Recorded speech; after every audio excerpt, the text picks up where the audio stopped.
चलो, there will be a combination of some MCQs, some JEE level and other competitive exams also. So let us see.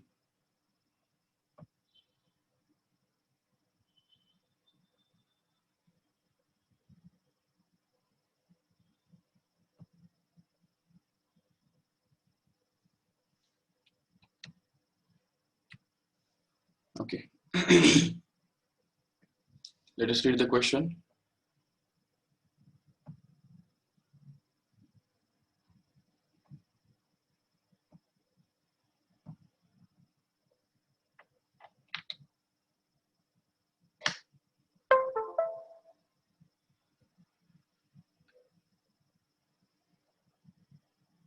Yes.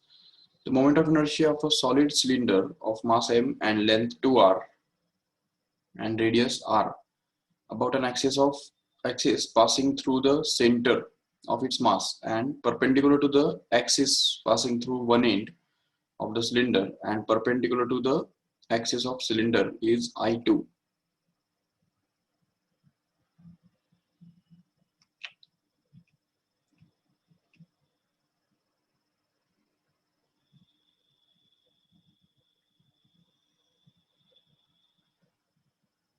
Okay, maybe there must be some mistake. Actually, some correction is there. See here, जो statement जो है वो statement complete नहीं बन रहा है, तो हम देख सकते हैं आराम से. अगर देखो carefully, the moment of inertia of a solid cylinder of mass m, length 2r and radius r about an axis passing through the center of mass and perpendicular to the axis. यहाँ पे statement break है, या is I1 ऐसा है वो, क्योंकि already passing through centre तो दिया है ना यहाँ पे उन्होंने, passing through centre and passing through one and, ऐसे दो है. ठीक है, तो मतलब एक ये सिलेंडर है सपोज, तो इस सिलेंडर के सेंटर में से पास होने वाला एक्सिस के अबाउट उसका मोमेंट ऑफ इनर्शिया, और वन एंड में से पास होने वाला एक्सिस के अबाउट उसका मोमेंट ऑफ इनर्शिया. ये दोनों I1 और I2 ऐसा दिया है. देखो ठीक से, व्हाट इज I1 समझा ठीक से. I1 is going to be the moment of inertia of the cylinder about an axis passing through its center of mass and perpendicular to the axis. Okay, मतलब ये इस एक्सिस को perpendicular रहने वाला जो एक्सिस है, दोनों एक्सिस परपेंडिकुलर ही है एक्चुअली. तो अब इसमें से ये जो एक्सिस है इसके अबाउट उसका मोमेंट ऑफ इनर्शिया कितना है, I1 है, I1 नहीं, सेंटर वाला I1 है. ठीक है, ये I1 है, और जो इसका दूसरा वाला जो है एंड पॉइंट वाला, तो वो I2 दिया हुआ है. ठीक है, तो अभी उसमें हमको I1 और I2 के बीच में रिलेशनशिप ढूंढना है. Then what happens, I1 is less than I2. ये ऑप्शन करेक्ट हो सकता है क्या? देखो, I1 less than I2, it's correct, because जैसे हम सेंटर से दूर जाते हैं, एंड पॉइंट के अबाउट जब उसको रिवॉल्व करते हैं, तो मोमेंट ऑफ इनर्शिया हमेशा बढ़ता ही है, क्योंकि हमको already principle of parallel axis पता है. क्या कहता है वो, IO is equal to IC plus MH square. ये स्टेटमेंट है प्रिंसिपल ऑफ पैरेलल एक्सिस का. तो उसको अगर हम यूज करेंगे यहाँ पे, तो हमको पता चलेगा कि IO मतलब यहाँ पे एंड पॉइंट के अबाउट का मोमेंट ऑफ इनर्शिया, जो कि IC मतलब I1, और MH स्क्वायर, तो M और H स्क्वायर दोनों पॉजिटिव रहने वाले हैं, इसलिए यहाँ पे ये जो है मोमेंट ऑफ इनर्शिया बढ़ेगा ही. तो एंड पॉइंट के अबाउट मोमेंट ऑफ इनर्शिया ज्यादा ही रहेगा कंपलसरी. अच्छा, और दूसरा ऑप्शन क्या है, I1 equal to I2, which is not possible at all. And I2 upon I1 equal to 19/12 and I2 upon I1 is 7/6. Just we'll try to find out I2 and I1. See here, अभी मास उसका कितना है, m है, और length उसका कितना है, 2r है. ये लेंथ है उसका 2r, याद रखो ठीक से. ठीक है, 2r, और फिर रेडियस उसका कितना है, r ही है, नो डाउट. चलो ठीक है, तो अभी what is the moment of inertia I1, can say I1 के लिए क्या फॉर्मूला बताया था, सिलेंडर का moment of inertia about an axis passing through its center perpendicular to its axis and like this perpendicular to its length.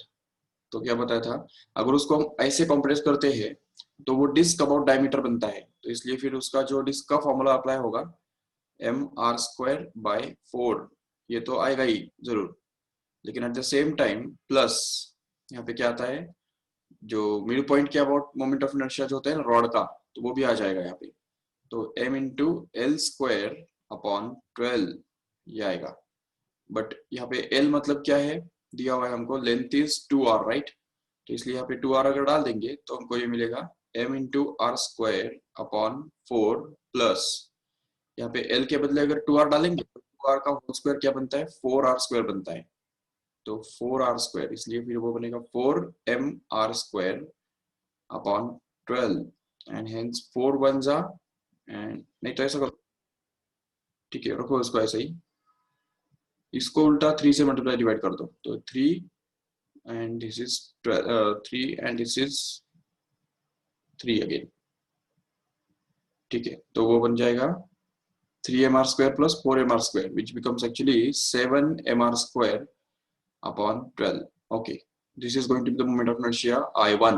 Okay, what about I2? We can say I2 find out करो, I2 मतलब one end point के about ना, तो moment of inertia disc about diameter तो वैसे ही रहेगा, mr²/4 तो एज इट इज आएगा नो डाउट, प्लस इसमें यहाँ पे रॉड जो घूम रहा है वो एंड पॉइंट के अबाउट घूम रहा है, इसलिए ml²/3 आ जाएगा इधर, जिससे नेक्स्ट स्टेप में वो बनेगा mr²/4 प्लस यहाँ पे l के 2r डाल दो फिर से, तो यहाँ पे आ जाएगा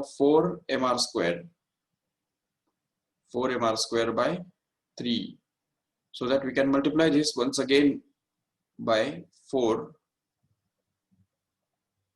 and here by 3, तो 3 से मल्टीप्लाई डिवाइड कर देंगे इसको, जिससे नीचे डिनोमिनेटर में 12 आ जाएगा, take it once and here in the numerator it will be 3mr² plus 16mr², so it comes out to be 19mr², correct है? So if we take the ratio of I1 is to I2, then what can we get is, see I1 upon I2, तो इसमें mr²/12 cancel हो जाएगा और 7/19 बचेगा, जिसका मतलब ये होता है कि yes I2 upon I1 can be written to be equal to 19/7, but यहाँ पे क्या है 19/12 है और 7/6 भी है, बट 19/7 किधर भी नहीं है, तो इसलिए the only thing we can be sure about is this A option. This first is going to be the correct option. Remember, we'll check the solution.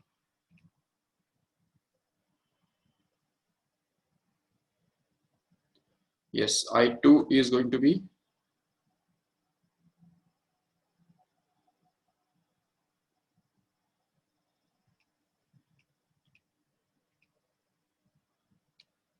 okay.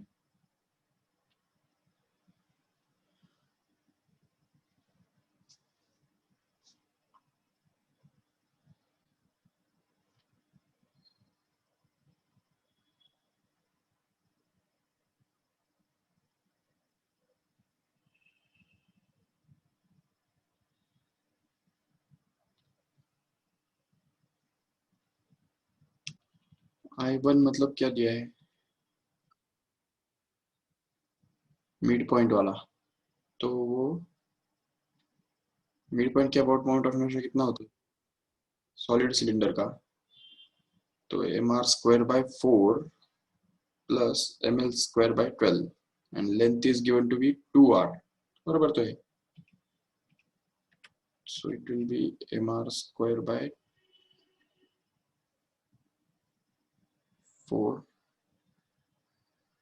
ये रॉन्ग है, I1 जो उन्होंने निकाला है ना वो रॉन्ग है,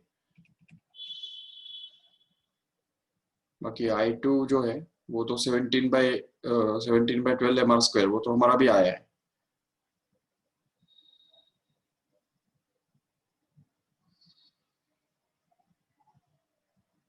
Forget about that.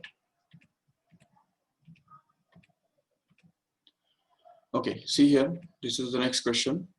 That is, the particle of mass m equal to 5 units is moving with the uniform speed v, that is equal to root 3 root 2 units in xy plane along the line y is equal to x plus 4.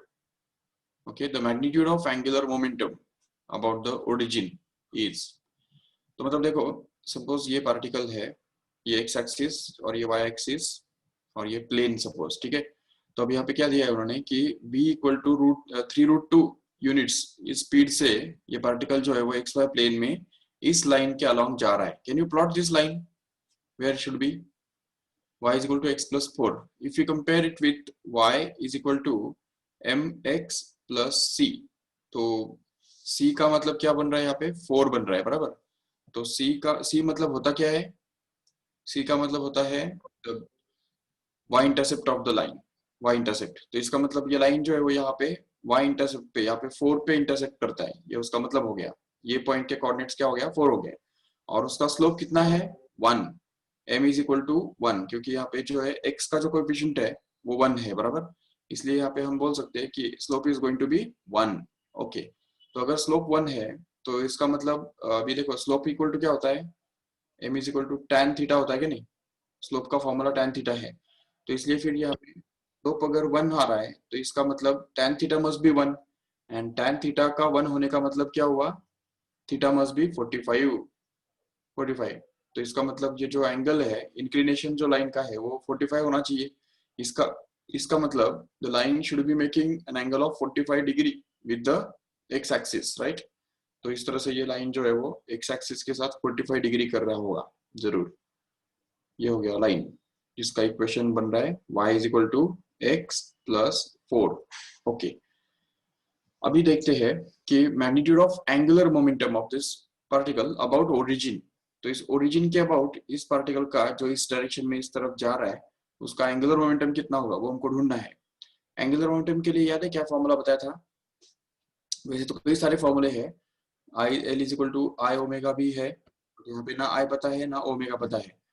Angular momentum का formula ये भी तुमको पता था, are bar cross P बार, ये भी पता था। और मैग्नीट्यूड में अगर देखा जाए तो angular momentum is always equal to r p sine theta. और इससे भी आगे जाके ये भी बताया था कि कभी कभी क्या होता है कि लीनियर मोमेंटम जो है वो हमको पता होता है, तो लीनियर मोमेंटम को अगर आर परपेंडिकुलर से अगर हम मल्टीप्लाई कर देंगे, देखो ठीक से ये बहुत इंपॉर्टेंट टेक्निक है। तो आर परपेंडिकुलर मतलब लीनियर मोमेंटम का लाइन का जो परपेंडिकुलर डिस्टेंस है, तो वो अगर हम यूज करेंगे यहाँ पे और उस लीनियर मोमेंटम को उसको मल्टीप्लाई कर देंगे तभी भी हमको एंगुलर मोमेंटम मिल जाता है, बिल्कुल। एंड यही हम बात हमको यहाँ पे यूज करनी है, देखो ठीक से कैसे, क्योंकि यहाँ पे पार्टिकल जो है वो इस डायरेक्शन में जा रहा है, नो डाउट। तो ऐसे केस में ये जो लाइन है जिस लाइन से पार्टिकल गुजर रहा है वो लाइन ओरिजिन से कितने परपेंडिकुलर डिस्टेंस पे है, तो देखो ये डिस्टेंस हो गया उसका परपेंडिकुलर डिस्टेंस जो हमको निकालना है। तो इसको हम बोलेंगे r perpendicular. How can we find out this r perpendicular, तो वो निकालने के लिए दो तरीके हैं, एक तो जिनका मैथमेटिक्स है उनके लिए, और दूसरा जिनका मैथमेटिक्स नहीं है उनके लिए। पहले मैं बताता हूँ कि जिनका मैथमेटिक्स है तो उनको ओरिजिन से कोई भी लाइन का जो डिस्टेंस होता है, अगर A X plus B Y plus C equal to 0, ये अगर इक्वेशन है लाइन का, तो उस लाइन का ओरिजिन से जो परपेंडिकुलर डिस्टेंस होता है तो उसके वो निकालने के लिए फॉर्मूला पता होना जरूरी है। और ये जिनका मैथमेटिक्स नहीं है वो भी बात याद रख लो ये ठीक से कि this formula is always helpful in order to find out the perpendicular distance of a line from the origin, which is given by c upon root of a square plus b square, remember। तो ये जो formula है अभी इस form में अगर इस line का इक्वेशन अगर ढालो तो वो बनता है x minus y plus 4 is equal to 0, ऐसा लिख सकते हैं ना इस इक्वेशन को हम। तो देखो ये y को हमने उस तरफ ले लिया तो इसकी वजह से वो माइनस वाई हो गया, तो x minus y plus 4 equal to 0। And now if we put the values in this formula here then we can get this as p is equal to mod of, अब यहाँ पे ऊपर में क्या आएगा c मतलब क्या 4 divided by root of what is this a here, the x coefficient which is 1 here, and y coefficient is also 1 here, and that's why we can get that 1 square plus 1 square मतलब 2 हो जाता है वो √2, तो इसलिए 4/√2, और 4/√2 का मतलब ही क्या हुआ, 4 को हम लिख सकते हैं 2 into 2, और उस 2 को भी लिख सकते हैं √2 into √2, तो एक √2 कैंसिल होने से ये 2√2 हो गया सीधा, करेक्ट है। तो ये हमारा 2√2 बन गया। अब ये 2√2 जो है वो परपेंडिकुलर डिस्टेंस है, मतलब ये जो r जो है हमको मिला है, ये r का वैल्यू कितना है, 2√2 है। अच्छा, तो ये r को हम यहाँ पे डालना है हमको यहाँ पे, तो p का मतलब क्या होता है, mv होता है, तो इसलिए mv into r perpendicular which is 2√2, तो वो अगर हम डाल देंगे यहाँ पे तो हमको एंगुलर मोमेंटम मिल जाएगा आराम से। उसमें से m कितना है, ये देखो 5 है दिया हुआ है, तो वो डाल दो यहाँ पे 5, और v कितना है, देखो वेलोसिटी दिया हुआ है 3√2 इधर, तो वो भी डाल दो यहाँ पे, तो वो बन गया 3√2, and that is multiplied by r perpendicular which is 2√2 here, so we can get this as 2√2 and just multiply this together and get this as 5 into 3 into 2 into √2 into √2, तो मतलब वो √2 into √2 कितना बन गया, 2 बन गया। बाकी 5 3 जा 15 and 15 2 जा 30 and 30 2 जा 60, so 60 kilogram meter square or 60 units, this is going to be the correct answer। और रही बात कि जिनका मैथमेटिक्स नहीं है तो उनको ये पूरा जो है वो तो समझ में नहीं आया रहेगा, है कि नहीं, तो इसलिए इसके बदले तुम ये जो है ये दूसरे तरीके से निकाल सकते हो, देखो कैसे। तो उसके लिए क्या करना है, देखो ये लाइन के y इंटरसेप्ट और x इंटरसेप्ट तो ढूंढ सकते हो आराम से। देखो if you put x equal to 0 in the equation of the line then we get y is equal to 4, correct है क्या, देखो ठीक से y is equal to 4, and if we put y is equal to 0 in the equation of the line then what we get is, देखो ठीक से y equal to 0 डाल दो तो x equal to क्या आएगा, -4 आएगा, करेक्ट है, तो x will become equal to -4, okay, which gives the coordinates of 2 points here on the line, that is 0, 4, and दूसरा पॉइंट हमको मिलेगा -4, 0, करेक्ट है। तो वेयर इज दिस पॉइंट -4, 0, ये देखो ये इधर ये पॉइंट है -4, 0, it is on the x-axis, right? And where is this point here, 0, 4, so it is here, see it here, so it is going to be 0, 4। अभी इन coordinate से हमको पता चलता है कि ये distance,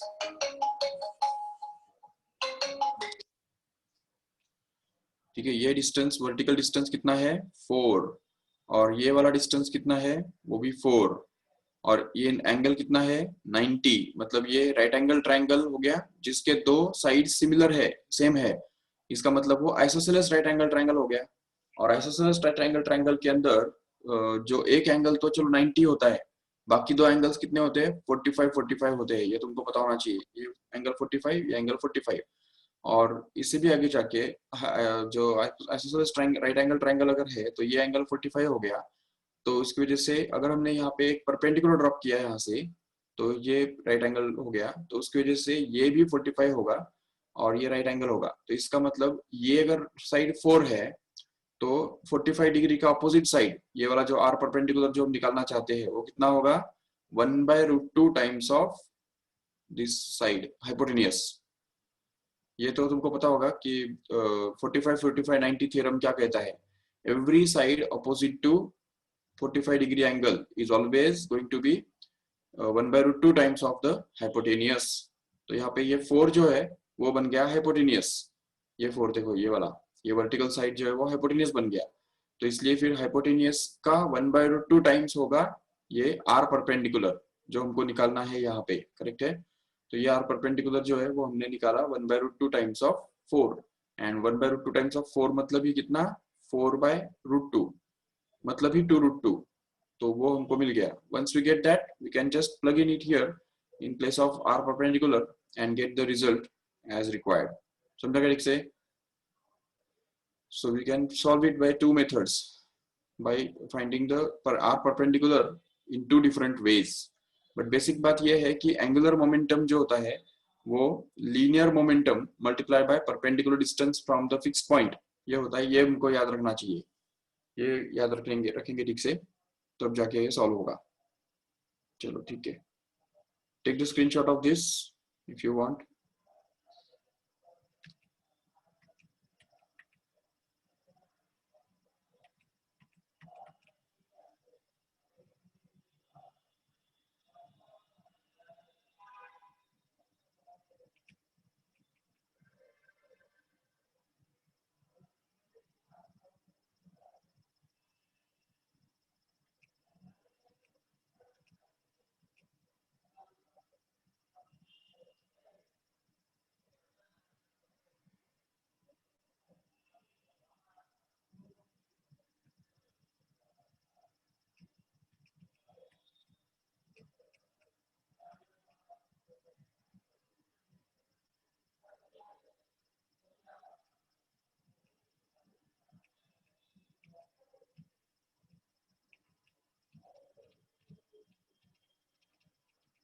Finish with this.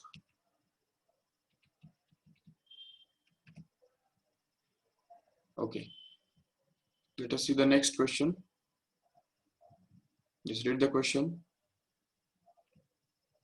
The kinetic energy of a circular disc rotating with a speed of 60 rpm about an axis passing through the point on its circumference and perpendicular to its plane is point on its circumference. Okay, मतलब क्या कि disc के circumference के ऊपर का जो point होता है उसमें से पास होने वाला और उसके प्लेन को परपेंडिकुलर रहने वाला ऐसा जो एक्सिस है, तो उसके अबाउट हमको उसका मोमेंट ऑफ इनर्शिया निकालना है, सॉरी काइनेटिक एनर्जी निकालना है। और गिवन है कि mass of the disc is 5 kilogram, radius of disc is 1 metre. Okay, तो ये सारे ऑप्शंस है। देखो it's a straightforward and it's based on just formula. देखो ये सेंट्रल एक्सिस के अबाउट जो मोमेंट ऑफ इनर्शिया है डिस्क का वो कितना होता है, mr²/2 होता है, वो हमको पता है ऑलरेडी। ओके, बट देन ये जो प्रिंसिपल ऑफ पैरेलल एक्सिस अगर हम यूज करेंगे तो हमको मिलेगा IO is equal to IC plus MH², correct है। एंड IC तो हमने डाल दिया और H माना क्या है, वो भी R ही तो है, तो इसलिए यहाँ पे भी हमने x के बदले भी R डाल दिया, जिससे हमको 3/2 mr² मिल गया। चलो ठीक है, तो ये और ओमेगा जो दिया हुआ है, तो ओमेगा कैसे मिला हमको, देखो उन्होंने फ्रीक्वेंसी कितना दिया था, 60 rpm दिया था कि नहीं, 60 rpm। तो फ्रीक्वेंसी अगर 60 rpm है तो इसका मतलब क्या हुआ, वो कितना हो गया, वो 60 डिवाइडेड बाय 60 हर्ट्ज। हर्ट्ज में कन्वर्ट करने के लिए क्या करना पड़ता है, 60 से डिवाइड करना पड़ता है यादृच्छिक से, तो इसलिए 60 से डिवाइड करेंगे तो हमको ये मिलेगा 1 हर्ट्ज। एंड 1 हर्ट्ज फ्रीक्वेंसी से हम ओमेगा निकाल सकते हैं, क्योंकि हमें हमारे पास इक्वेशन है omega is equal to 2πn। तो यहाँ पे n के बदले अगर हम 1 डाल देंगे तो ये हमको मिलेगा omega is equal to 2π radian per second. And once we get omega we can find out the kinetic energy easily, because we have the formula for kinetic energy, that is half I omega square, where I is replaced by this 3/2 mr² and omega square as it is. So omega is 1 actually, sorry 2π actually. So we can get that half into 3/2 into 5 into radius is already given to be 1 meter and 2π का whole square, जिसको हम solve करेंगे आगे तो हमको मिलेगा 15, मेरे को ये 3 into 5 it becomes 15 into 4π² and divided by this 4, so that this 4 gets cancelled and π² can be written to be 10, so that we get this 15 into 10 becomes equal to 150 approximately. Okay,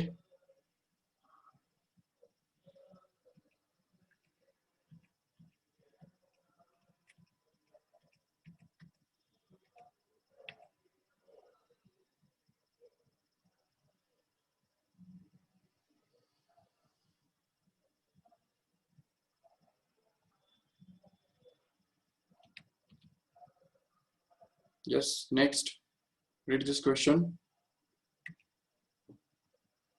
Two solid spheres A and B, each of radius r, are made up of materials of densities rho a and rho b respectively. Their moments of inertia about diameter are IA and IB respectively. Then the value of IA upon IB is, it's very straightforward question। देखो जो moment of inertia जो है solid sphere का, उसका formula क्या है हमारे पास, 2/5 m into r², correct है, ये फॉर्मूला है। बट अभी यहाँ पे क्या दिया उन्होंने कि two solid spheres A and B, each of radius r and made up of different materials। इसका मतलब दोनों का रेडियस तो सेम है कि नहीं, तो इसका मतलब r is going to be the same। So what will happen here is the moment of inertia will be directly proportional to the mass, correct है, because radius square is constant, r is same for both of these spheres, and that's why r² is constant and 2/5 is already constant, so we can say I is proportional to m। but obviously m depends on r itself। m के लिए भी हमारे पास formula होता है, mass equal to क्या होता है, volume into density, right. So volume equal to क्या होता है, 4/3 पाई r³ इनटू डेंसिटी, करेक्ट है।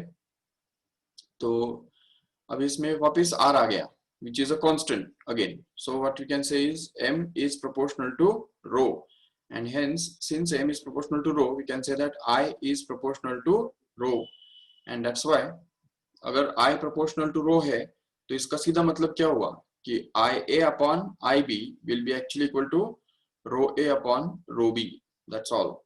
That is, this third option will be the correct one. That's it. Rho A upon rho B. Next one, a thin horizontal circular disc is rotating about a vertical axis, passing through its center. An insect is at rest at the point near the rim of the disc.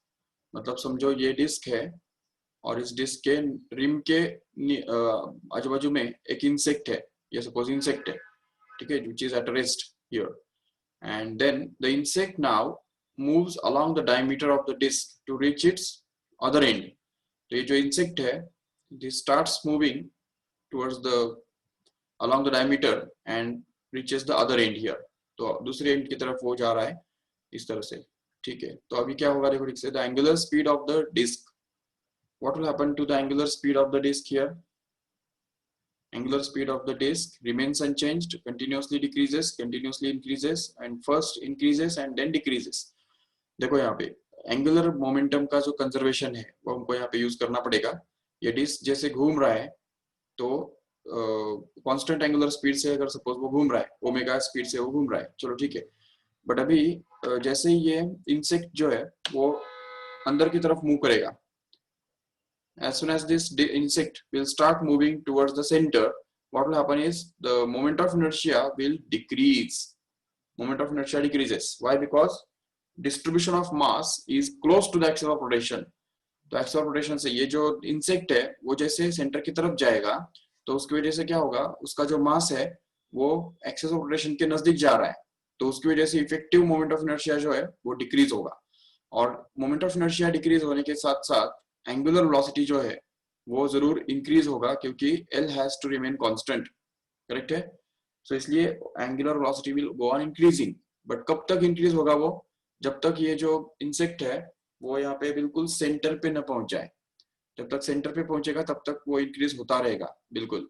But as soon as this insect reaches at the centre, what happens is its moment of inertia just gets vanished because it is at the center now, so its distance becomes zero. But as soon as it continues to move along the diameter towards the opposite end of the diameter, तो diameter के opposite point की तरफ जब वो जाता है तो अभी वापस उसका distance बढ़ने लग गया, और distance बढ़ने की वजह से उसका जो distribution है, mass distribution, वो फिर से बढ़ेगा और moment of inertia बढ़ता जाएगा, जिसके कारण angular velocity जो है वो अभी इस टाइम कम होता जाएगा और फिर से उतना ही बन जाएगा जितना पहले था।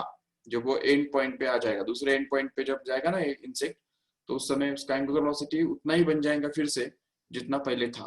तो इस तरह से हमारा आंसर जो मिल रहा है कि first increases and then decreases, this should be the correct option.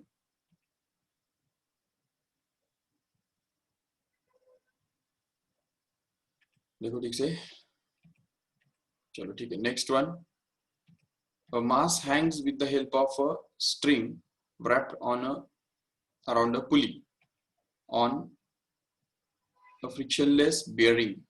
ये देखो ये इस टाइप का पुली है और उसके ऊपर ये मास हैंग कर रहा है। The pulley has a mass capital small m, ठीक है, पुली का जो मास है वो m है and radius r.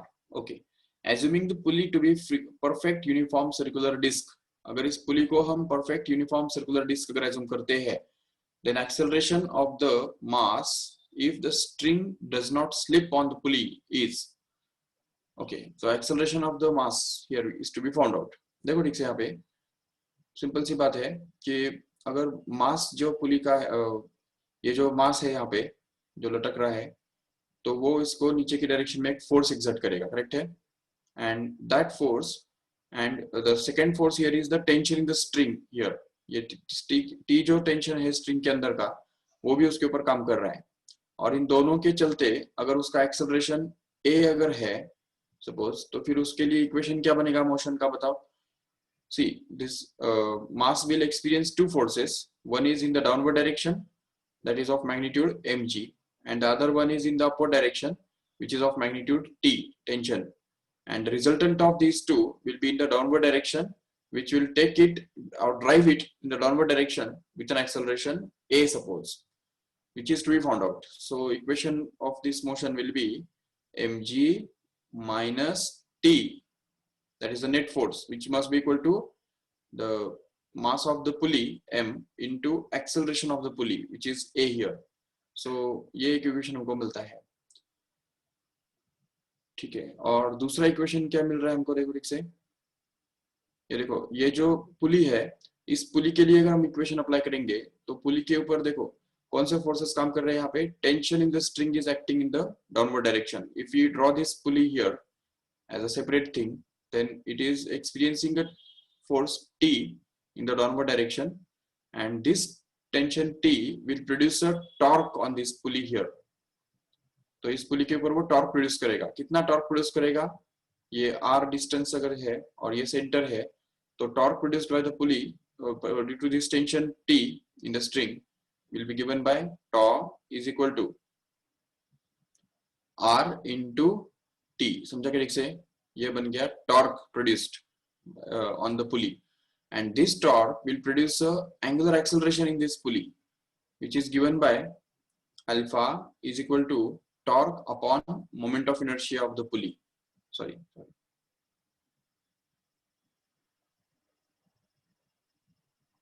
So alpha जो है angular acceleration, it becomes actually equal to torque upon I, and hence we can write it as r into T upon I.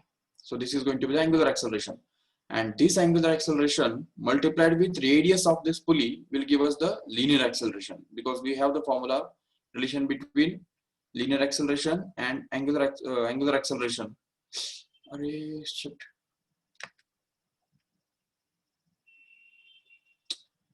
Okay, we'll do it again.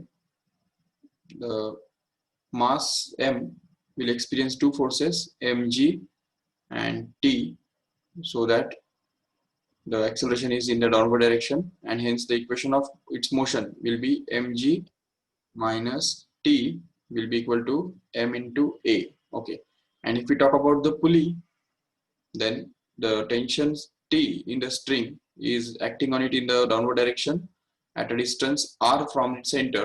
So the torque produced due to this tension will be given by torque is equal to r into T, and the angular acceleration due to this torque will be actually equal to torque upon I, which is actually going to be RT upon I, and this angular acceleration will give rise to the linear acceleration, so which is given by A is equal to R into alpha, where alpha is given by this RT upon I, so that we get this R into alpha, which is RT upon I. Okay, and then we'll be able to do this as A is equal to T into R square, so, or we can say R square T upon I. Okay, so this angular this acceleration can be put here.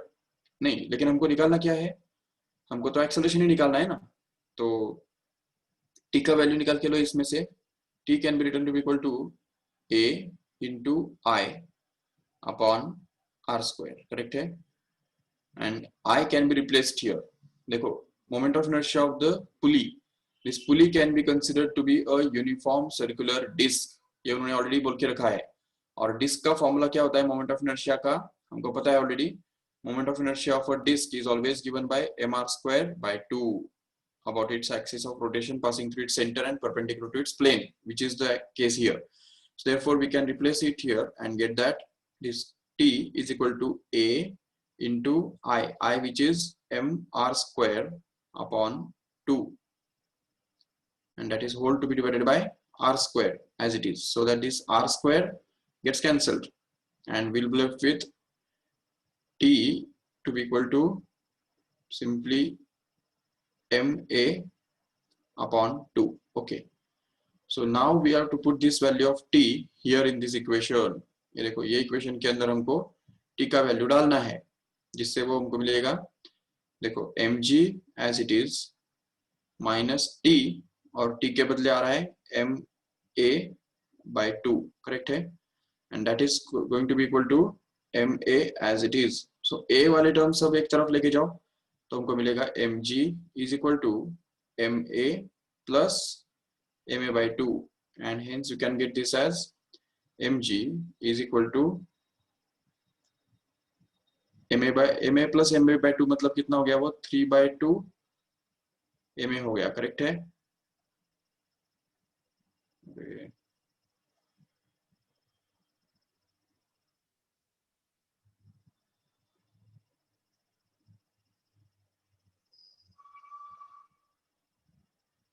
इधर करता हूं ऊपर, ठीक है।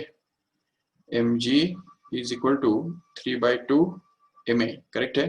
जिसमें से अब यहाँ पे m कैंसिल हो जाएगा दोनों तरफ से, और हमको मिलेगा क्या, ये 2 इस तरफ लेके जाओ, 3 को नीचे लेके जाओ, तो मिलेगा 2/3 into g is equal to a। तो देखो ये हमको मिल गया acceleration of this, so it is going to be 2/3 times of g। समझेगा ठीक से। देखो उन्होंने क्या किया है, अच्छा इसका पहले चाहिए तो स्क्रीनशॉट ले लो, क्योंकि एक बार ये इरेज हो जाएगा तो फिर वापस नहीं मिलेगा।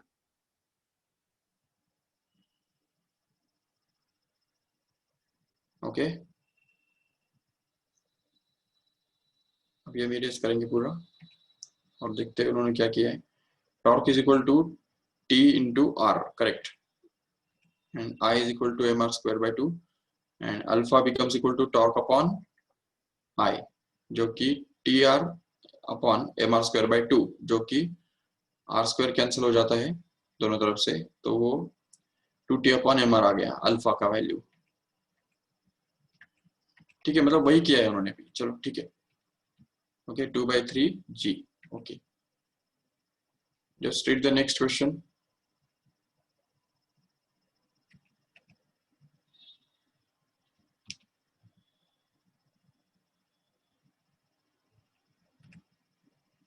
Pulley of radius 2 meter is rotated about an axis by the force F that is equal to 50t minus 5t square Newton, where t is measured in seconds and applied tangentially. If the moment of inertia of the pulley about its axis of rotation is 10, the number of rotations made by the pulley before its direction of motion is reversed is। देखो यहाँ पे ये भी important question है actually। देखो अब suppose ये force इसके ऊपर काम कर रहा है, ये force, right, and radius of the pulley is 2 metre and this force is applied tangentially. If the moment of inertia of the pulley about its axis of rotation is 10, the number of rotations made by the pulley before its direction of motion is reversed is।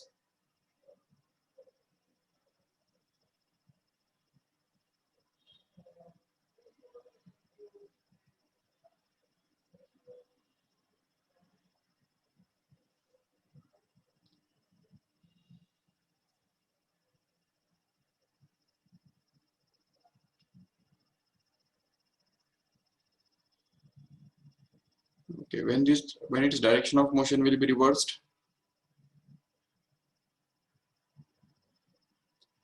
देखो direction of motion reverse मतलब क्या, ये पुली जो है वो घूमेगा, will just start accelerating and its angular velocity will go on increasing in this forward direction, and a time will reach when its angular velocity will go on decreasing, and at a particular instant it will come to rest and then its direction of motion will be reversed।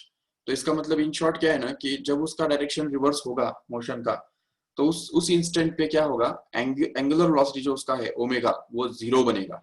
ये हमको समझना है अच्छी तरह से, समझा क्यों, क्योंकि बिना एंगुलर वेलोसिटी 0 बने उसका मोशन का डायरेक्शन रिवर्स हो ही नहीं सकता है। तो इसलिए अगर उसका मोशन का डायरेक्शन रिवर्स होना है तो उसके लिए ओमेगा को एक मोमेंट के लिए 0 बनना ही पड़ेगा, रिमेंबर। और ओमेगा को 0 बनने के लिए जितना ये लगता है एंगुलर डिस्प्लेसमेंट होता है वही हमको निकालना है, ढूंढ के निकालना है। तो सबसे पहले हम ये कंडीशन ढूंढ के निकालेंगे when angular velocity actually becomes 0। Okay, तो सबसे पहले देखो कि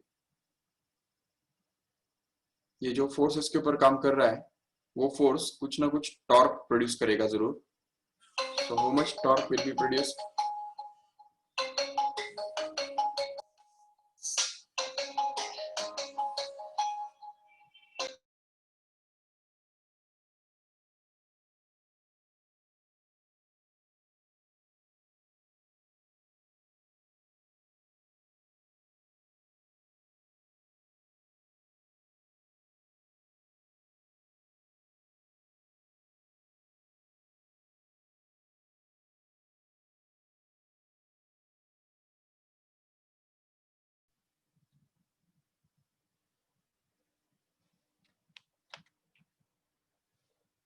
ओके तो बेसिकली फोर्स जो है, this force will produce a torque which is given by, see ये जो फोर्स यहाँ पे काम कर रहा है और ये आर डिस्टेंस पे काम कर रहा है, तो इसलिए फिर ये टॉर्क जो प्रोड्यूस होगा वो बनेगा actually force multiplied by R. And force तो हमको पता है ऑलरेडी और आर भी पता है, आर इज 2, तो 2 multiplied by this force, how much it is 20t minus 5t square, correct है। ये बन गया टॉर्क, जिससे हमको मिलेगा एंगुलर एक्सेलरेशन। और मोमेंट ऑफ इनर्शिया तो दिया है ना ऑलरेडी, ये देखो 10 kilogram metre square. So if we put this torque is equal to I into alpha, then we get this as 2 into 20t minus 5t square, so that we can get this I can be replaced here by 10, right? So we get this as 10 into alpha is going to be equal to, अच्छा इसमें से 5 common ले सकते हैं आराम से, तो अगर 5 कॉमन लिया तो बाहर में भी यहाँ पे भी 10 आ जाएगा, तो वो 10 into अंदर में बचेगा 4t minus T square simply, और फिर ये 10 जो है वो कैंसिल हो जाएगा और हमको अल्फा का एक फॉर्मूला मिल जाएगा, alpha is equal to 4t minus T square, correct है। Yes, and then alpha, we know that alpha is actually the derivative of omega, right. So alpha का फॉर्मूला क्या होता है, D omega by D T हुआ करता है, जिससे हमको मिलेगा D omega is equal to alpha to D T, and hence D omega, इसको अगर हम इंटीग्रेट करेंगे दोनों तरफ तो हमको ये मिलेगा omega, suppose initial angular velocity उसका क्या कितना है वो दिया नहीं है actually, okay so we can assume it as omega naught, initial angular velocity is omega naught and final angular velocity is going to be omega here, so you can get this as omega from omega naught to omega, which is going to be omega minus omega naught, which is going to be equal to, this is from 0 to t, small t suppose, okay, so यहाँ पे आ जाएगा integration of from 0 to t of this equation, जो कि 4t minus t square दिख रहा है, okay, तो 4t minus t square into dt, okay, तो इससे हमको पता चल रहा है कि omega minus omega not is actually going to be equal to, अभी 4t का इंटीग्रेशन क्या होता है हमको पता है already, it is 4 constant out t square by 2, तो वो बनता है 2t square, right. So this is going to be 2t square, and t square का इंटीग्रेशन रहता है t square t cube by 3, correct है। ओके सो फाइनली हमको ओमेगा का जो फॉर्मूला मिल रहा है, तो ओमेगा हमको मिल रहा है ये ओमेगा माइनस ओमेगा नॉट का, actually omega naught can be transferred that side, so that we get this as omega naught plus 2t square minus t cube by 3. Okay, so we want this to become 0.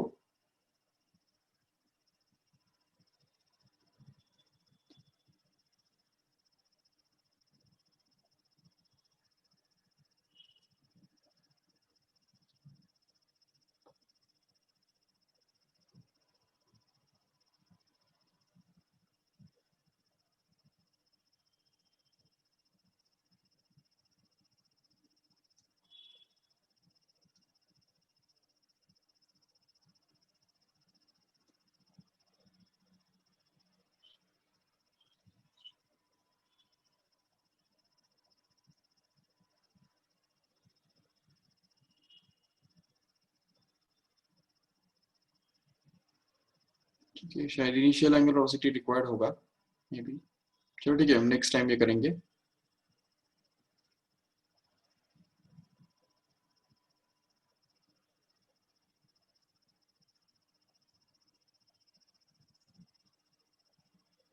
ठीक है, तो यहाँ पे हम ये lecture and करते हैं। Thank you all of you. Thank you, sir. Okay.